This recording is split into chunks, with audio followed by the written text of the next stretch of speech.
오늘 저는 본문의 말씀을 통해서 아벨 응답과 거절과 응답의 차이라고 하는 제목으로 주신 말씀 보도록 하겠습니다.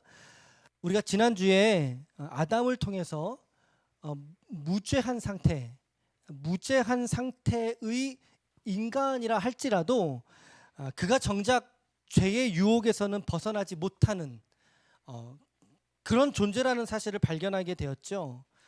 그래서 아담 그는 인류 최초의 죄를 저지르게 된 장본인이 되고 말았던 것입니다. 오늘은 이제 그의 아들로 태어났던 가인과 아벨에 관한 이야기를 조금 나누어 보려고 합니다. 아담에게는 두 아들이 있었습니다. 두 아들. 첫째 아들은 가인이라고 하였고 둘째 아들은 아담이라고 이름을 했습니다. 아담. 그렇죠. 네, 둘째 아들은 아벨이라고 이름을 했습니다. 가인이란 이름의 뜻은요, 하와가 가인을 낳으면서 오늘 뭐라 그랬어요? 내가 여호와로 말미암아 등남 얻었다. 그래서 이제 가인의 이름의 뜻은 소유하다, 획득하다, 얻다 그런 뜻입니다. 그런 의미를 가지고 있고, 아벨이라고 하는 이름의 뜻은 아벨이 죽지 않습니까? 그래서 허무 혹은 공허하다 혹은 이런 이런 뜻을 가지고 있다고 합니다. 이후에 가인은 어떤 사람이 됐다고 나오죠? 가인은 농사하는 사람이 되었다라고 말하고, 그리고 아벨은 어떤 사람이 됐대요? 양치는 사람, 그러니까 목자가 되었다라고 성경이 말하고 있습니다. 3절 말씀에 여러분 성경에 보시면 세월이 흐른 후 이렇게 기록되어져 있죠. 세월이 흐른 후, 뭐 정확하게 얼마나 지났는지 말하고 있지 않아요, 성경은. 그러니까 아마도 어느 정도의 장성한 분량에까지 자라지 않았겠어요. 왜냐하면 불을 다루어야 되니까. 어린아이들이 불 다루기는 어렵잖아요. 그들이 이렇게 자라는 기간에도 하나님을 모르고 컸을까요? 알고 컸을까요? 당연하죠. 당연히 알고 컸겠죠. 일정 시간이 지나는 과정, 그 세월에서도 그들은 분명히 하나님을 인식하고 있었고, 조금 더 적극적으로는 하나님과 어떤 대화를 나누면서 컸을 수도 있어요. 저는 그렇게 묵상이 되는데, 이 장성한 즈음에 그들이 하나님께 이제 드디어 처음으로 제사라고 하는 것을 드리러 나옵니다. 하나님께. 그러니까 가인은 농사꾼이었으니까 뭘로 농사를 지었겠어요? 땅의 소산, 이제 농작물을 가지고 이제 제사를 드리게 되겠죠. 이거 자연스러운 거예요. 그리고 아벨은 양치는 자니까 어떤 거 가지고 제사했겠어요? 당연히, 그렇죠. 양을 가지고 제사를 했겠죠. 이거는 자연스러운 것입니다. 그런데 어쩐 일인지 하나님께서 이 두 사람의 제사, 가인과 그리고 아벨의 제사 중에서도 특별히 아벨의 제사는 받으시는데 가인의 제사는 받지 않으시더라는 거예요. 여러분, 주보에 제가 그림을 좀 올려놨는데요. 저런 그림처럼 된 거죠. 제단을 쌓고 이제 각각 제사를 드리는데, 아벨의 제사는 향이 하나님께 올라가면서 받으신 바 되었고, 그리고 가인의 제사는 향이 옆으로 이렇게 흩어져 버리죠. 하나님이 받지 않으셨다는 거예요. 하나님이 거절하는 제사가 되었다는 거죠. 즉 가인이 지금 아벨을 쳐다보고 있지 않습니까? 이 물끄러미 쳐다보고 있어요. 내 향은 왜 하나님 받지 않으시고 저기 왜 아벨의 향만 저렇게 받으시지? 왜 저렇게 아벨의 향만 받으시지? 왜 내 제사는 받지 않으시지? 이제 썽이 나는 거죠, 마음에. 처음에는 궁금하게 여겼다가 점점 더 썩내게 되는 거예요, 마음속에. 그러다가 오늘 말씀해 보니까 뭐랬어요? 어찌하여 분함이냐 이렇게 말하잖아요. 막 화가 치밀어 올랐던 모양이에요. 아마 질투일 수 있겠죠. 질투. 또 하나님에 대한 서운한 마음도 분명히 마음속에 깔려 있었을 것 같아요. 여러 가지 감정이 복합적으로 이 가인의 마음속에 막 용투림하는 거예요, 이렇게. 그런데 하나님이 그러한 가인의 마음을 뭐라고 말씀하십니까? 오늘 말씀해 보니까 죄라고 말씀하시더라는 거죠. 죄다. 7절 말씀을 같이 한번 읽어볼게요. 시작. 내가 선을 행하면 어찌 낯을 들지 못하겠느냐? 선을 행하지 아니하면 죄가 문에 엎드려 있느니라. 죄가 너를 원하나 너는 죄를 다스릴지니라. 분명히 지금 가인이 갖고 있던 감정의 태도, 아직은 무언가 행위로 드러나진 않았어요. 어떤 폭력이나 이런 게 없었잖아요. 지금 가인이 갖고 있는 감정의 태도만으로도 하나님은 그걸 뭐라고 정의하신다고요? 죄라는 거예요. 죄. 그러면서 뭐라고 말씀하세요? 가인한테 너 지금 죄가 네 앞에 엎드려 있어. 너 그 죄를 다스려라. 그렇죠? 마음속에 막 우라통이 터지는 걸 다스려라. 마치 이 본문은 베드로전서 5장 8절을 연상시킵니다. 베드로전서 5장 8절 시작. 근신하라 깨어라 너희 대적 마귀가 우는 사자같이 두루다니며 삼킬 자를 찾는다. 바로 지금 이 가인의 상황이 이렇게 마귀의 공격에 노출되고 있는 거예요. 마귀가 계속 찌르는 거죠. 하와의 마음을 그렇게 찔렀던 그 마음들이 지금 가인의 마음에도 스물스물 올라오고 있는 거예요. 스물스물. 이럴 때 가인이 어떻게 하죠? 가인이 어떻게 합니까? 8절 말씀에 보니까 가인이 그 아우 아벨에게 말하고 어떤 말을 했을까요? 너 나 좀 봐. 그 말이지 않았겠어요? 너 잠깐 나 좀 봐. 일로 와. 잠깐 나 좀 봐. 그러면서 그들이 들에 있을 때 가인이 그의 아우 아벨을 어떻게 합니까? 쳐 죽입니다. 뭘로 쳤을까요? 아마 뭐 돌이지 않겠어요? 돌이나 어떤 딱딱한 물체를 가지고 쳐 죽이죠. 야, 너 나 좀 봐. 형 왜? 쫄래쫄래 쫓아나갔던 아벨이 이제 형이 그를 데리고 들로 나갔을 때 아벨을 돌로 쳐서 죽여버립니다. 가인은 사실 아무도 없는 줄 알았습니다. 그 상황에 자기와 아벨 둘만 있는 줄 알았습니다. 아무도 보지 못하겠지? 아무도 눈치채지 못하겠지? 라고 하면서 돌을 들어서 힘껏 자신의 아우의 뒤통수를 내리치더라는 거죠. 아벨이 죽었습니다.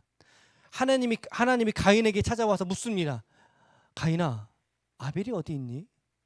아벨이 어디 있느냐라고 물으십니다. 사실 이 질문은 하나님이 가인에게 기회를 주기 위해서입니다, 여러분. 기회를 주기 위해서예요. 가인이 그 질문 앞에 하나님, 제가 제 아우에 대한 질투심으로 돌로 쳐서 죽였습니다. 저를 용서해 주십시오. 라고 그가 만약에 엎드렸더라면 어쩌면 성경의 상황은 많이 달라질 수도 있었을 것 같습니다. 그렇게 기회를 주신 하나님이신데 가인은 그런 기회조차도 잡지 못한 채로 하나님의 저주를 맞닥뜨리게 되더라는 것이지요. 여러분, 회개할 수 있을 기회가 있을 때 우리가 돌이키고 우리의 가는 길에서 주님께로 돌아와 예배하고 엎드리고 우리가 죄인이라고 하는 그 선언을 내 뼛속 깊이에서부터 우리가 받아들이는 자세가 바로 은혜의 첫걸음이요 예배의 첫 발자국인 줄 믿으시길 바랍니다. 지난 금요일날 신방을 우리 김점녀 어르신 신방을 갔어요. 댁에 우리 이주영 성도님 댁에 갔어요. 우리 어르신께서 계속 하시는 말씀이 어떤 거 기도하십니까? 그랬더니 우리 어르신께서 어떤 거 기도하신다고 하셨어요. 내가 죄인입니다. 알고 봤더니 내가 죄인이었습니다. 내가 정말 죄인입니다. 라고 하는 그 기도만 하시더라는 거죠. 그 기도만 나오더라는 거예요. 아유, 나 기도할 줄 몰라 하시면서 하시는 말씀이 그 말씀인 거예요. 내가 죄인입니다. 나를 불쌍히 여겨 주시옵소서. 여러분, 이 자리에도 내가 죄인입니다. 나를 불쌍히 여겨 주시옵소서 라고 하는 중심으로 하나님께 나아가는 그 애통하는 심령을 하나님께서 오늘 받으시는 줄로 믿습니다. 그를 살려내시는 줄로 믿습니다. 그렇죠? 그 마음이 우리에게 있어야 된다는 거죠. 주님, 내가 죄인입니다. 가인은 그런데 그 기회를 놓쳐버린 거예요. 그 기회를 버린 거죠. 하나님에게 쫓겨나게 됩니다. 12절 말씀해 보니까 너는 땅에서 피하며 유리하는 자가 되리라 라고 했더니 14절에 가인이 무엇이라고 말합니까? 빨간 글씨 시작. 나를 만나는 자마다 나를 죽이겠나이다. 두려운 거죠. 죽음의 두려움이 자기에게 엄습해 오는 거예요. 그러나 하나님은 그런 가인조차도 불쌍히 여기셔서 그의 생명을 보전시켜 주시기로 합니다. 그게 15절 말씀이에요. 15절에 빨간 글씨 시작. 가인에게 표를 주사 그를 만나는 모든 사람에게서 죽임을 면하게 하시니라. 하나님의 은혜의 증표를 가인에게도, 죄인이었던 가인에게도 동일하게 주시죠. 여기까지가 본문의 배경인데 우리가 오늘 조금 초점을 맞춰보고 싶은 주제는요, 이거예요. 하나님은 왜 아벨의 제사만을 받으셨을까라고 하는 주제에 우리가 좀 함께 묵상을 해보자는 거죠. 어떤 사람은 이렇게 말합니다. 가인이 피로 제사를 드리지 않았기 때문에 그렇습니다 라고 말하거든요. 우리가 전통적으로는 그렇게 배웠어요. 그런데 이제 계시라고 하는 게 점점 더 넓어지고 드러나다 보니까 피의 제사로 드리지 않아서 죽은 게 아니구나 라고 하는 것을 우리가 깨닫게 되었는데요. 여러분 한번 상식적으로 생각을 해보세요. 만약에 저 상황이 드렸던 제물이 곡식으로 드려서였고 양으로 드려서였다라면 어떤 반론이 제기될 수 있을까요? 어떤 반론?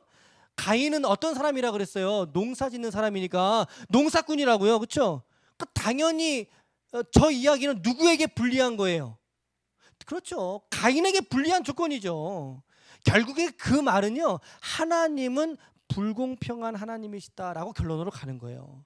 성경에 보면은 양으로 드리는 제사도 있습니다. 동물로 드리는, 태워서 드리는 번제 같은 거죠.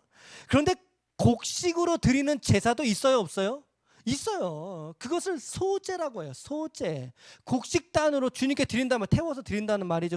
그 향으로 드리는 제사가 있단 말이죠. 그러니까 제물의 문제였다고 보기에는 문제가 있다는 거예요. 제물의 문제는 아니라는 거죠. 양으로 드려서 하나님 받으셨고 곡식으로 드려서 하나님이 받지 않으셨다라고 보기에는 문제의 여지가 너무나 많다라는 거예요. 그러면 또 다른 이유가 감추어져 있다는 거죠.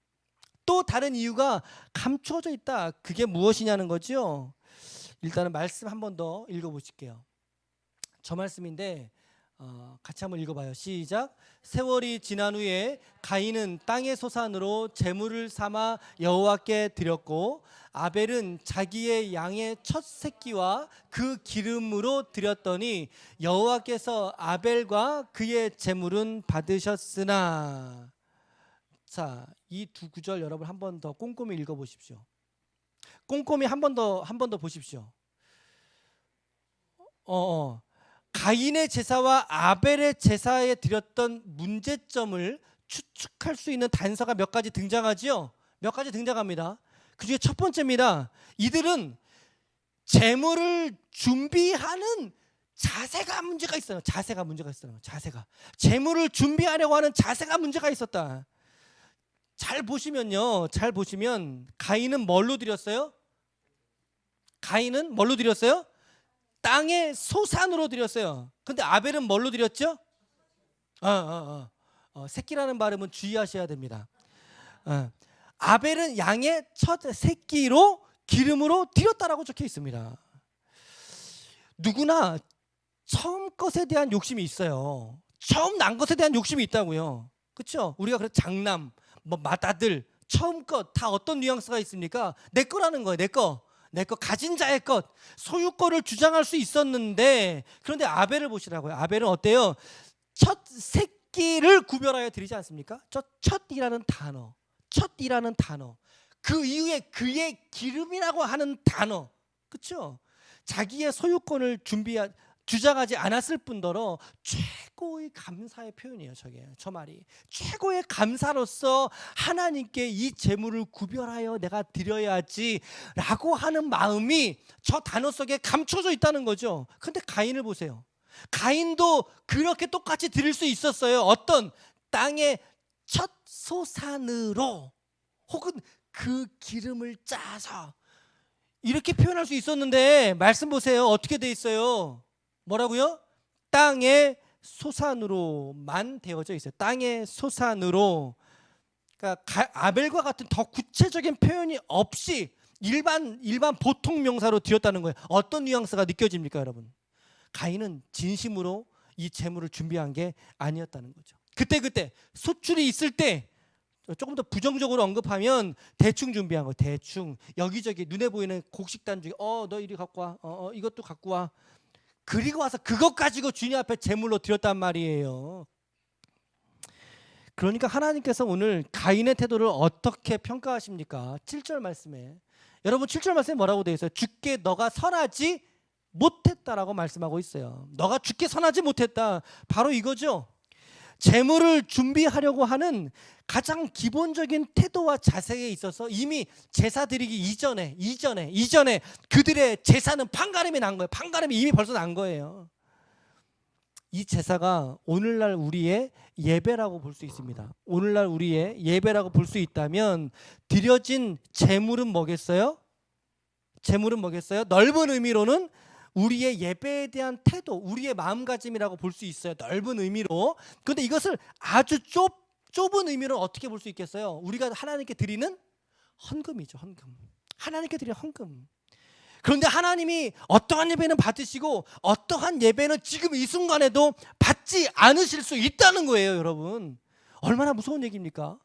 우리가 똑같이 이 시간 동일한 시간에 같은 인원들이 한 덩어리처럼 예배드리고 있는데 누구의 예배는 받으시고 누구의 예배는 받지 않으신다면 이 얼마나 비참한 거냐는 거예요. 오늘 우리가 이렇게 찬양 예배로 주님께 드리지만 동일한 예배, 동일한 시간에, 동일한 장소에 누구의 예배는 받지 않으시는 예배가 있을 수도 있더라. 여러분 오늘 예배 나오실 때 어떤 마음으로 주님께 나오셨습니까? 여러분 교회 나오실 때 어떤 마음으로 여러분 마음을 준비하면서 나오셨습니까? 아니면 여러분도 오늘 헌금을 드릴 때 여러분들은 어떤 마음으로 하나님께 드리셨습니까? 정말 예배를 사모하고 정말 이 예배 속에서 내가 은혜를 경험하고 싶다, 나를 제물 삼아 드리겠다 라고 하는 그 마음과 중심으로 여러분 오늘 예배 나오셨습니까? 여러분 헌금을 준비하실 때는 어떻게 준비하셨어요? 어떻게 준비하셨어요? 뭐 이렇게 막 주머니에 막 아유 오늘 얼마 있나 이렇게 아유 1,000원 아 있네 이렇게 드셨어요? 쭈뼛쭈뼛 주머니에서 구겨진 돈으로 아 이것밖에 없네. 주님 오늘 이거 받으세요. 그렇게 드리지 말자고요. 그렇게 드리지 말자고요. 정성껏 정성을 담아서 정성이 표현되게. 여러분 하나님의 돈이 필요해요? 안 필요해요? 아니 솔직히 얘기해보자. 하나님의 돈이 필요해요? 안 필요해요? 하나님 돈 안 필요하세요. 돈 안 필요하세요. 근데 주님 하나님 뭐를 원하시는 거예요? 그 돈에 담겨진 우리의 마음을 받으시는 거 아닙니까? 할렐루야. 할렐루야. 하나님께서는 우리의 돈에 담겨진 우리의 마음을 받으시는 거라고요. 그러니까 1,000원을 준비하더라도 말이죠. 우리 자녀들에게 1,000원, 2,000원 헌금을 준비시키시더라도 말이죠. 명절 때 어떤 권사님이 우리가 명절 때 조카들이나 손주들한테 용돈 줘요, 안 줘요? 아, 주시죠. 주실 때 나는 신권으로 준다. 손 들어보세요. 신권으로 준다. 아, 우리 권사님 신권으로 주세요. 우리 집사님도 신권으로 주세요, 조카들. 어떤 분이 신권으로 이제 은행 가서 미리 며칠 전날 가서 신권으로 다 바꿔다 놓고 세배하는 사람들한테 신권으로 주는 거예요. 근데 그 권사님이 이런 회개를 하셨다는 거죠.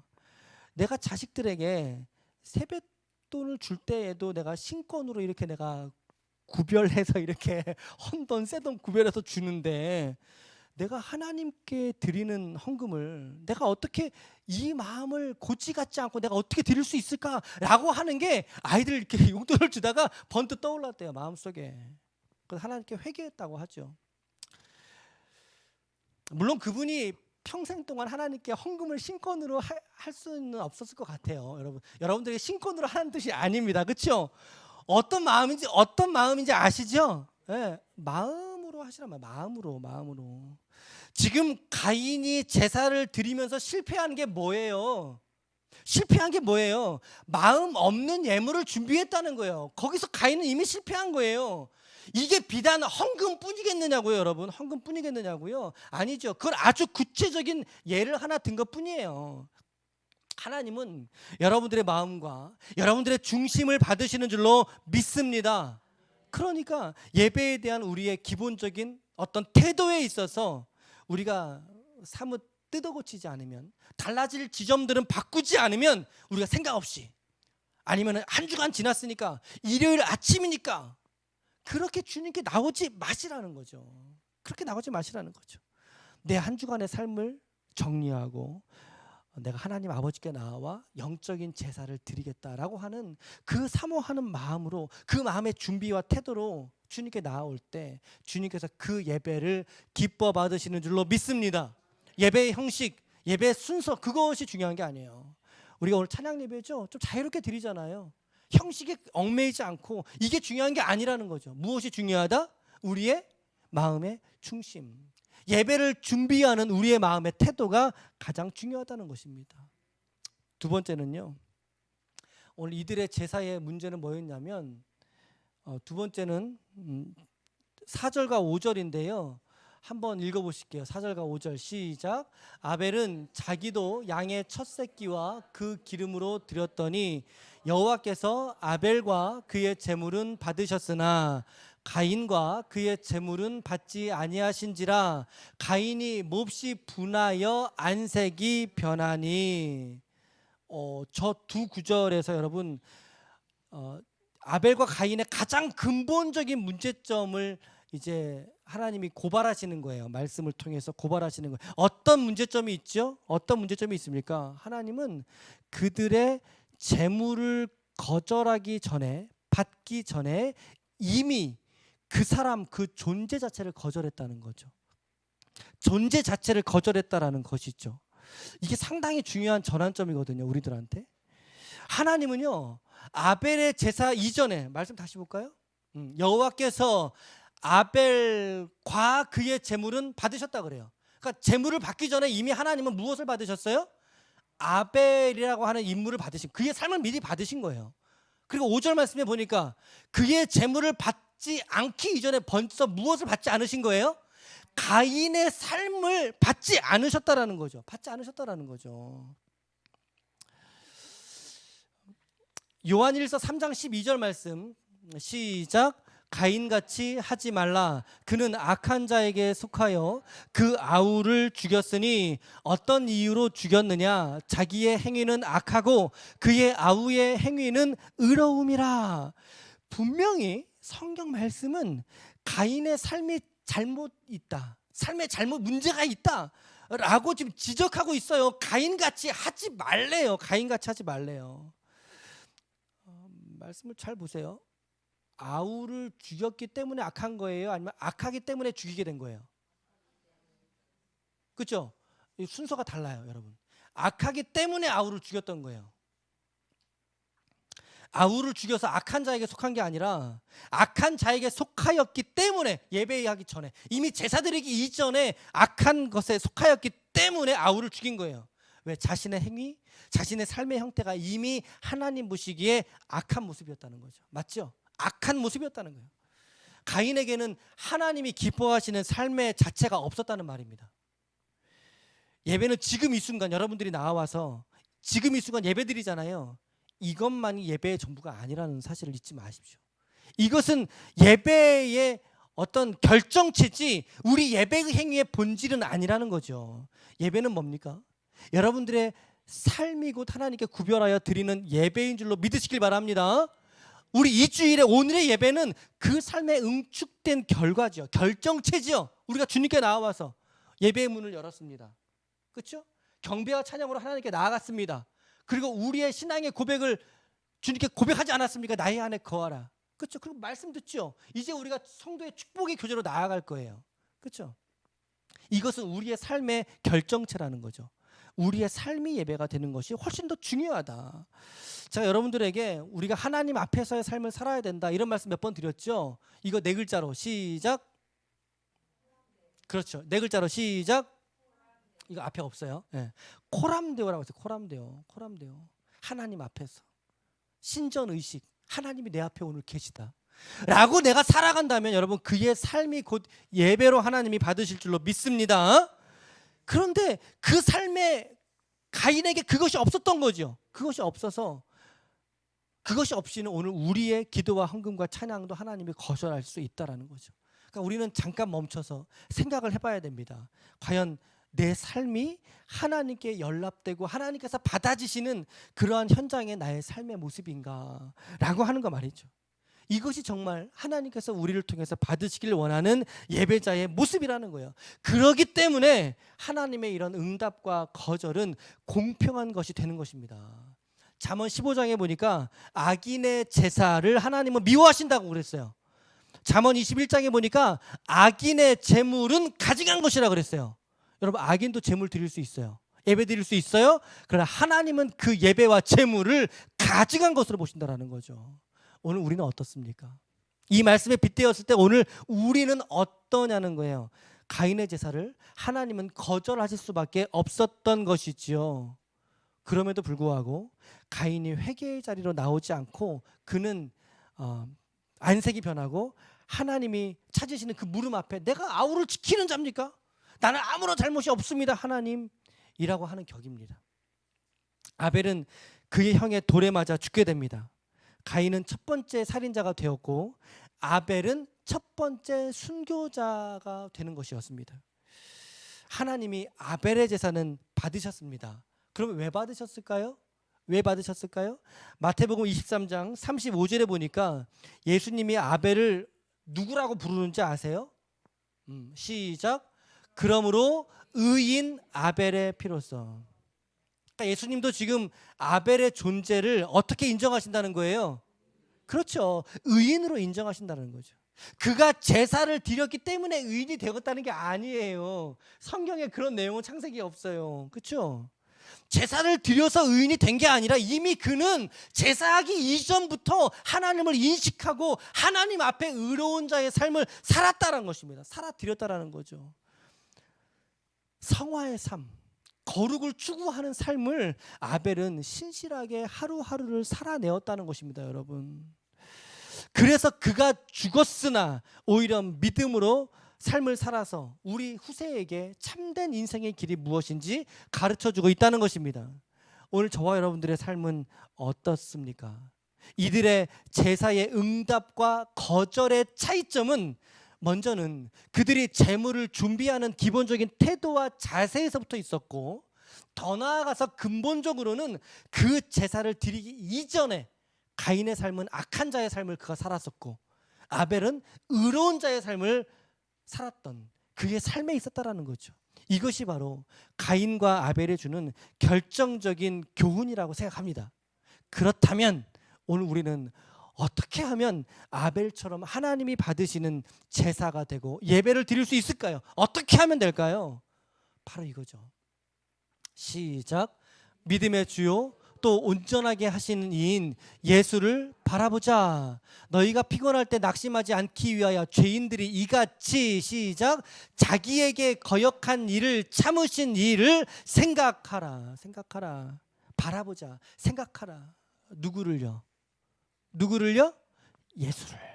누구를요? 예수를. 예수를. 예. 우리의 삶에 우리의 믿음의 주인 되시고 우리를 온전케 하시는 이인 오직 예수를 바라볼 수 있기를 축복합니다. 여러분들의 모든 삶의 현장 속에서 예수를 생각해낼 수 있기를 축복합니다. 이것이 우리의 삶의 진정한 예배가 될 수 있는 유일한 방법이에요. 예수를 묵상하고 예수를 바라보고 예수를 생각해내는 삶을 살아가게 될 때 우리의 삶이 변화되기 시작하는 거예요. 우리의 삶이 변화되기 시작하는 거예요. 예수를 더 깊이 생각하게 될 때. 예수님 뭐라고 말씀하셨어요? 요한복음 15장 5절 말씀에 시작. 나는 포도나무요 너희는 가지라. 그가 내 안에 내가 그 안에 거하면 사람이 열매를 많이 맺나니 나를 떠나서는 너희가 아무것도 할 수 없음이라. 아멘. 우리는 결국에 가인과 아벨로 시작한 우리 묵상의 결론은 예수 그리스도로 귀착됩니다. 귀결됩니다. 바로 이거죠. 예수 안에 여러분과 저의 삶이 하루하루 살아가는 인생이 되시라는 거예요. 예수 안에 거하는 자가 이 시간에 이렇게 구별되어 나와서 함께 예배하게 될 때 그 예배를 하나님께서 오늘도 존귀하게 받으시는 줄로 믿습니다. 예수에게 접붙인 가지가 되십시오. 아멘. 그래서 예수에게서 진액을 공급받고 생명을 풍성하게 누리게 될 때 그분들의 삶이 바로 거룩하게 구별된 삶이 되고 아벨의 참 제사로 나아갈 수 있는 복된 인생이 될 줄로 믿습니다. 오늘 말씀에서와 같이 가인과 같이 하지 마십시오. 가인과 같이 우리 살아가지 말자고요. 아벨과 같이 살아가십시오. 그리고 그 아벨의 삶을 통해서 예수를 끝까지 바라보고 생각하십시오. 그래야 할 때 오늘 우리는 온전히 주님께 접붙인 가지가 되어서 그분의 생명을 누리고 그분의 생명을 더 나아가 흘려보낼 수 있는 하나님의 거룩한 성도가 될 줄로 믿습니다. 아무쪼록 오늘 말씀에서처럼 아벨과 같은 삶을 살아가심으로 말미암아 하나님께 기쁨이 되시는 우리 모든 기쁨의 교회의 권속들이 다 되시기를 예수님의 이름으로 축원합니다. 아멘. 아멘.